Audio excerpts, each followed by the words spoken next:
வணக்கம் நண்பர்களே, அனைத்தும் இறைவன் சேனலுக்கு உங்களை அன்புடன் வரவேற்கிறோம். இன்னைக்கு நம்ம பார்க்க போற திருக்கோவில் அருள்மிகு திருக்கடவூர் மயானம்.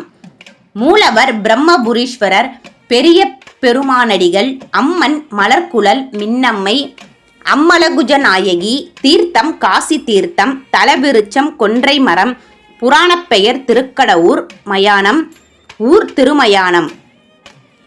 சைவ சமயத்தில் 5 தலங்கள் மயானம் என்று அழைக்கப்படுகின்றன. அவை காசி மயானம், கச்சி மயானம், காளி மயானம், நாளூர் மயானம் மற்றும் கடவூர் மயானம் ஆகும். மயானம் என்பது சிவபெருமான் பிரம்மதேவரை எரித்து நீராக்கிவிட்ட இடமாகும். ஒரு பிரம்ம கர்ப்பத்தின் பலயுக முடிவில் சிவபெருமான் பிரம்மாவை எரித்து நீராக்கிவிட்டார். அவ்வாறு பிரம்மா சிவபெருமானால் எரிக்கப்பட்ட இடமே திருக்கடவூர் மயானம். தேவர்கள் யாவரும் ஒன்று கூறி திருக்கடவூர் மயானம் வந்து பிரம்மதேவருக்கு மீண்டும் உயிர் வழங்க வேண்டி தவம் செய்தனர். இறைவன் அதற்கிணங்கி இத்தலத்தில் பிரம்மாவை உயிர்ப்பித்து அவருக்கு சிவஞானத்தை போதித்து படைக்கும் ஆற்றலை மீண்டும் வழங்கினார். பிரம்மா சிவஞானம் உணர்ந்த இடம் திருக்கடவூர் மயானம். ஆகவே இத்தலம் திருமை ஞானம் என்றும் அழைக்கப்படுகிறது.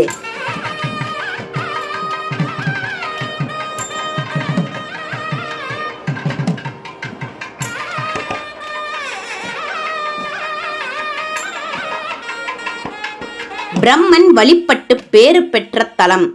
மார்க்கண்டேயன் தன் ஆயுள் நீடிக்க வழிபட்ட 108 தலங்களில் 107வது தலமாகும். கங்கை தீர்த்தமாக தோன்றிய தலம் போன்ற சிறப்புகளை பெற்றது திருக்கடவூர் மயானம் என்னும் திருக்கடவூர் திருமெய்ஞானம் திருக்கோவில். சிவபெருமான் பிரம்மனை அழித்து நீராக்கியதால் கடவூர் மயானம் என்றும், மீண்டும் உயிர்ப்பித்து அவருக்கு ஞானத்தை அருளி படைப்பு தொழிலை வழங்கியதால் கடவூர் திருமெய்ஞானம் எனவும் இத்திருத்தலம் வழங்கப்படுகிறது. அப்பர், சுந்தரர், சம்பந்தர் ஆகிய மூவராலும் பதிகம் பாடப்பெற்ற தலங்களில் திருக்கடவூர் மயானம் தலமும் ஒன்றாகும்.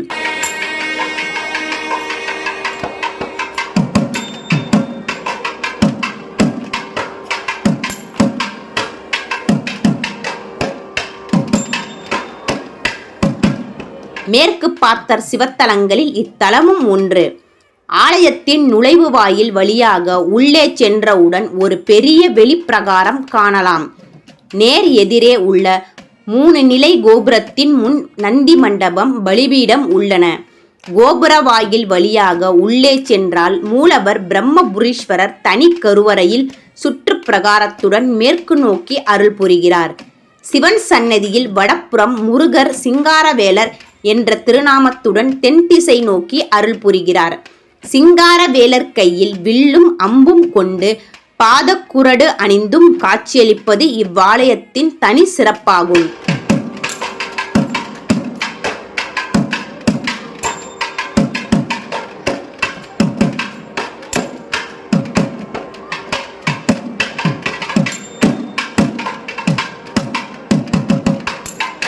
முருகன் சிவனின் அம்சம் என்றாலும் இத்தலத்தில் ராமனின் சிலை போல வளைந்து காட்சி தருவதால் இவரை திருமாலின் அம்சமாக கருதுகின்றன. மாமனைப் போல் மருமகன் என்றும் கொண்டாடப்படுகின்றன. சிவசந்நிதியில் ஒரு புறத்தில் சண்டிகேஸ்வரர் இருப்பது போல இந்த முருகனுக்கும் ஒரு சண்டிகேஸ்வரர் உள்ளார். இவரை குக சண்டிகேஸ்வரர் என்கின்றனர். ஆலயத்தின் மேற்கு பிரகாரத்தில் தென்புறத்தில் சங்கு சக்கரத்துடன் நின்ற கோலத்தில் கிழக்கு முகமாக ஸ்ரீ பிள்ளை பெருமாள் காட்சி தருகிறார். வெளிப்பிரகாரத்தில் தென்மேற்கு மூலையில் கிழக்கு பார்த்த தனி கோவிலின் தனி சன்னதியில் இறைவி நிமலகுசாம்பிகை கிழக்கு நோக்கி அருள் புரிகிறாள். ஆலயத்தின் வெளியே தென்புறம் பிரம்ம தீர்த்தம் உள்ளது. இந்த தீர்த்தத்திற்கு அருகில் உள்ள கிணற்றில் இருந்து எடுக்கப்படும் நீரை கொண்டு தான் திருக்கடவூர் அமிர்தகடேஸ்வரருக்கு அபிஷேகம் செய்யப்படுகின்றது. என்றும் 16 வயதுடன் வாழ இறைவன் அருள் பெற்ற மார்க்கண்டேயர் சிவபூஜை செய்வதற்காக இக்கிணற்றில் கங்கையை சிவபெருமான் வரவழைத்து கொடுத்தார் என்பது தல வரலாறு.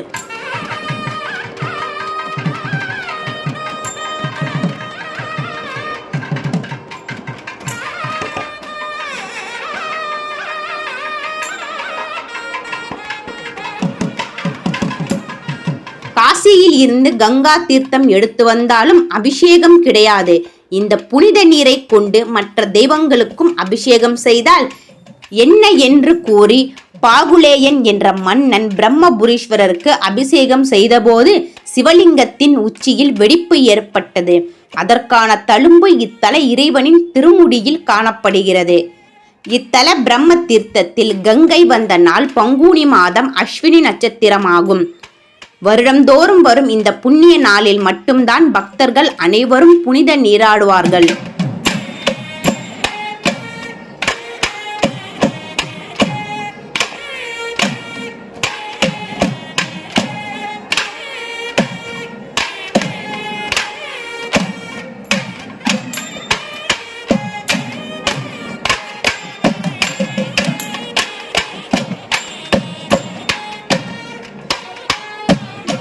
ஒட்டிய வயிறுடன் விநாயகர்.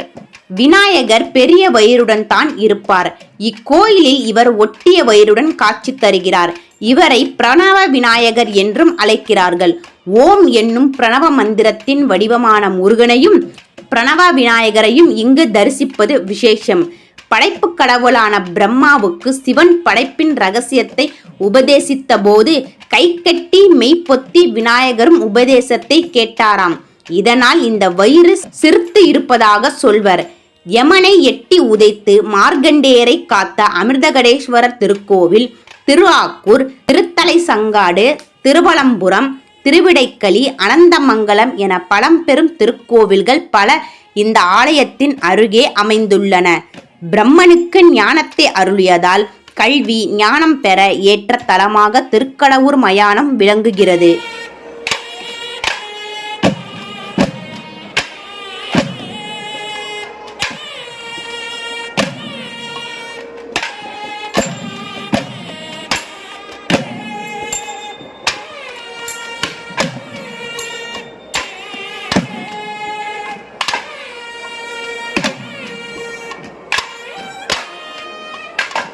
சிங்கார வேலரை வழிபட்டு வர அனைத்து வித சத்துரு தொல்லைகளும் நீங்கி நம்முடைய அனைத்து காரியங்களும் நல்லபடியாக முடியும். சைவ திருத்தலங்களில் பாடல் பெற்ற தலங்கள் 274. அவ்வாறாக பாடல் பெற்ற ஸ்தலங்களுள் ஒன்று இந்த மயானக்கடவூர். அதிலும் மூவர் பாடல் பெற்ற தலங்கள் 44. அவற்றுள் ஒன்றாக இருப்பது இத்தலத்தின் சிறப்பு. மேலும் இத்தலம் காவேரி தென்கரை திருத்தலம். பாடல் பெற்ற ஸ்தலங்களுள் 48வது திருத்தலம். திருமைஞானம் என்றும் திருமயானம் என்றும் இக்கோயில் அழைக்கப்படுகின்றது. பிரம்மன் மார்கண்டேயர் வழிபட்ட தலம். தில்லை சிவபிரான் சிவாலய முனிவருக்கு கூறியபடி அகத்திய முனிவரால் தொகுத்து வழங்கப்பட்ட 25 திருத்தலங்களுள் ஒன்று.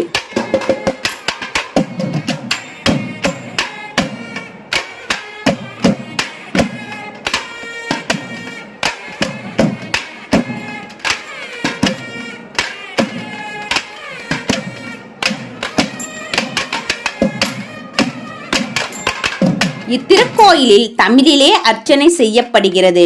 சிவனடியார்களால் பாடப்பட்ட தேவாரம், திருவாசக பாடல்கள் இக்கோயிலில் சிவாச்சாரியரால் பாடப்படுகின்றன. பொதுவாக திருக்கடவூர் செல்லும் பக்தர்கள் அனைவரும் கடவூர் மயானத்தலம் என்றால் ஸ்ரீ அமிர்தகடேஸ்வரர் கோயிலை தான் குறிக்கிறது என நினைக்கிறார்கள். உண்மையில் இந்த பிரம்மபுரீஸ்வரர் ஆலயம்தான் கடவூர் மயானம். இதில் வருத்தமான விஷயம் என்னவென்றால் உள்ளூர் மக்களோ சுற்று வட்டார மக்களோ இப்படி ஒரு திருக்கோயில் இங்கு இருப்பதே தெரியவில்லை என்பதுதான். இங்கு மட்டுமல்ல, தமிழகத்தின் பல பகுதிகளில் இது போன்ற மிக பழமையான கோயில்களின் நிலை இதுதான்.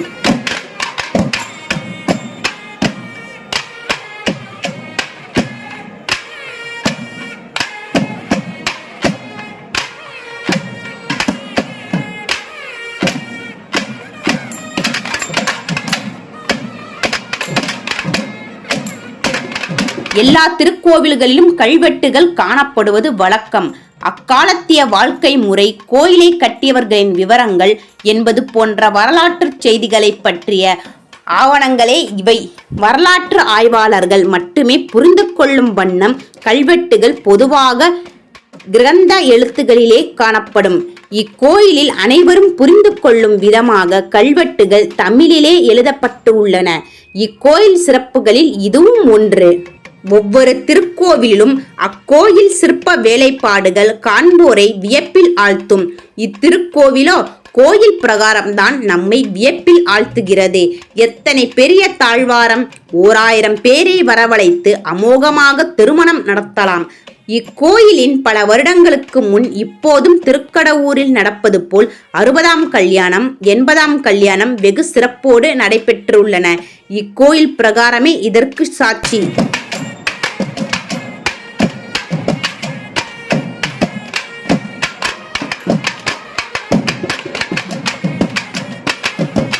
திருக்கடவூர் ஸ்ரீ அமிர்தகடேஸ்வரர் ஆலயம் செல்லும் அனைவரும் இந்த திருக்கடவூர் மயானம் திருக்கோயிலை சேர்த்து தரிசனம் செய்வதால் திருக்கடவூர் என்னும் இத்தலத்திற்கு செல்வதன் பூரண பலனையும் நாம் அடையலாம் என்பதில் சிறிதளவும் ஐயமில்லை.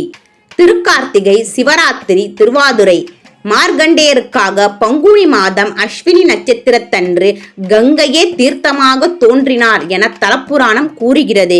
இதுவே கடவூர் தீர்த்த கிணறு என்றும் காசி தீர்த்தம் என்றும் அஸ்வினி தீர்த்தம் என்றும் வழங்கப்படுகிறது. இந்த ஐதீகத்தினை உறுதிப்படுத்தும் விதமாக பங்குனி மாதம் அஸ்வினி நட்சத்திரத்தன்று பஞ்சமூர்த்திகள் வழிபாடு நடைபெறுகிறது. இந்த தீர்த்தத்தை கொண்டே திருக்கடவூர் அபிராமி மற்றும் ஈஸ்வரருக்கு நாள்தோறும் அபிஷேகம் செய்யப்படுகிறது. அருள்மிகு பிரம்மபுரீஸ்வரர் திருக்கோவில், திருமயானம், ஆதிக்கடவூர், திருக்கடையூர், மயிலாடுதுறை மாவட்டம்.